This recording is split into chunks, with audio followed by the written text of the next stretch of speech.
சிறை அற்புதமான ஒரு திரைப்படம், வெற்றி நடை போடுது அப்படின்னு தான் சொல்லணும். ரொம்ப பிரமாதமான ஒரு திரைப்படம். ஒரு திரைப்படத்திற்கு ரொம்ப முக்கியமான ஒன்று என்ன அப்படின்னு பார்த்தீங்கன்னா, ஒவ்வொரு காட்சி அமைப்பும் அந்த படத்தில் 2 மணி நேரம் 7 நிமிஷம் அந்த படம் 2 மணி நேரம் 7 நிமிஷத்தில் ஒரு சீன் கூட எனக்கு வந்து தேவையில்லாத சீனாக அதில் தோணவே இல்லை. அதில் ஒவ்வொரு இடத்துலையும் அந்த காட்சி அமைப்புகளில் அசத்தியிருந்தாப்புல அருமையான கதை, தமிழ் பிரமாதமாக அந்த கதையை கொண்டு போயிருந்தார்.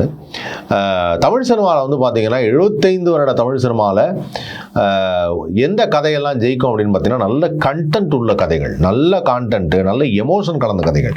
அந்த மாதிரி இந்த படமும் சூப்பர் எமோஷனல் ஸ்டோரி. படத்துடைய பேர் சிறை.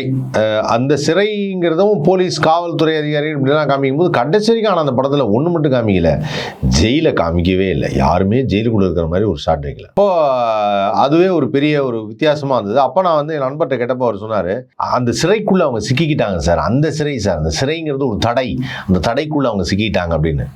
ஓ அந்த மாதிரியா, அப்படி வச்சிருக்காரா அப்படின்னு சொல்லி அப்புறம் யோசித்தேன்.